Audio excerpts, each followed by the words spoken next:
तू ना थकेगा कभी, तू ना रुकेगा कभी, तू ना मुड़ेगा कभी, कर शपथ, कर शपथ, कर शपथ।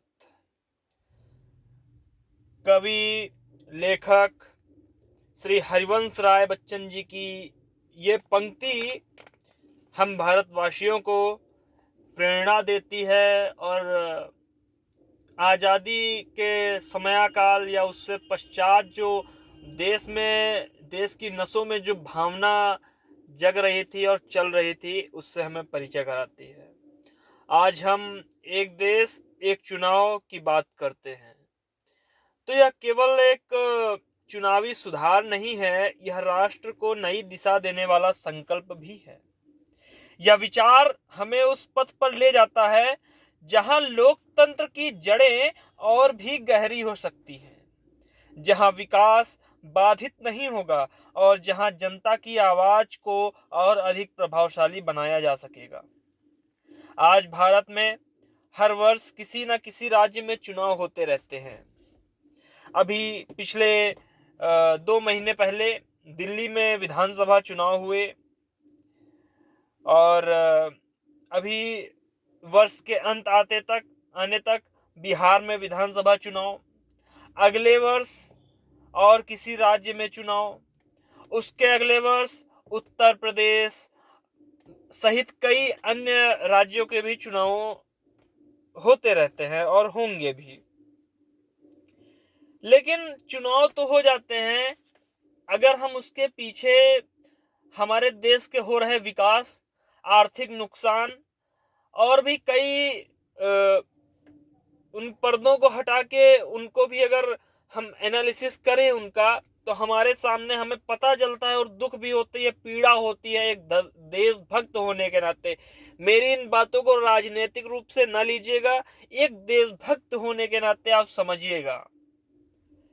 मैं आंकड़े बताता हूं, जो 2024 वाला चुनाव हुआ है लोकसभा का, खटाखट सटासट आपने बहुत सुने होंगे, आप ये भी सुनिए। उस चुनाव में लगभग 1.5 लाख करोड़ रुपए खर्च हुआ है। ये ऑफिशियल डेटा है, अनऑफिशियली कितना हुआ होगा वो तो आप समझ सकते हैं, क्योंकि सरकारी आंकड़े, एक धारणा बनी हुई है हमारे अंदर भारतीयों के मन में कि सरकारी आंकड़े हमेशा कम होते हैं। वहीं एक दूसरा आंकड़ा है, सन 2018 से 2023 की इस अवधि में चुनावों पर होने वाला खर्च जानते हैं आप कितना है? 6 लाख करोड़ रुपए। समझ रहे हो? 6 लाख करोड़ रुपए। 6 लाख लोगों को बुलाओ, उन्हें 1-1 करोड़ रुपए दे दो, उतना पैसा हमारे जैसे लोग, हमारे आप जैसे लोग, और मैं तो कहता हूं भारत के 80% लोग गरीब हैं।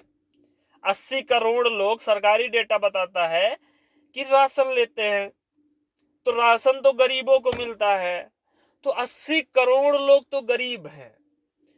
और उन्हीं में से ये समझ लीजिए आंकड़ा कितना वो है कि 1-1 करोड़ 6 लाख लोग ले सकते हैं। करोड़, 1 करोड़ में 1 लाख की बात नहीं कर रहा हूं। 1 लाख की लेनी तो 10 से मल्टीप्लाई कर लीजिए, 10 से क्यों 100 से। तो इतना ज्यादा, मतलब 6 करोड़ लोग को हम 1-1 लाख रुपए दे सकते हैं। इतना पैसा से केवल कुछ चुनावों में खर्चा हो गया है। ये तो हुआ गया आर्थिक परिप्रेक्ष्य। अब दूसरा लीजिए, विकास में कैसे बाधा पड़ता है। भाई जैसे ही चुनावी आचार संहिता लगती है, सारा जो विकास कार्य है, जितने भी विकास परियोजनाएं चलती रहती हैं सरकारी काम में, वो रोक दिए जाते हैं। आपको भी पता है, मुझे भी पता है, ठीक।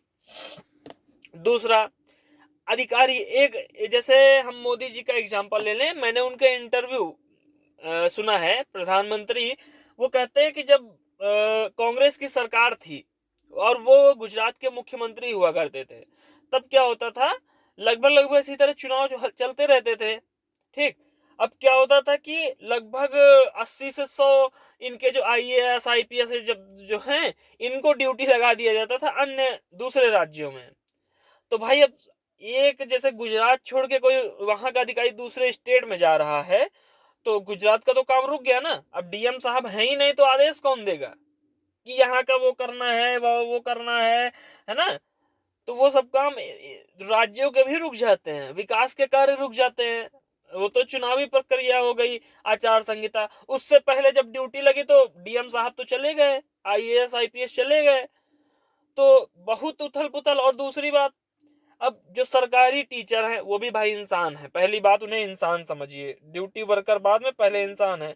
उनका परिवार जो झेलता है, क्योंकि उनके घर की जो मुखिया हैं वो चले जाते हैं ड्यूटी पे, ठीक। अब ड्यूटी पे गए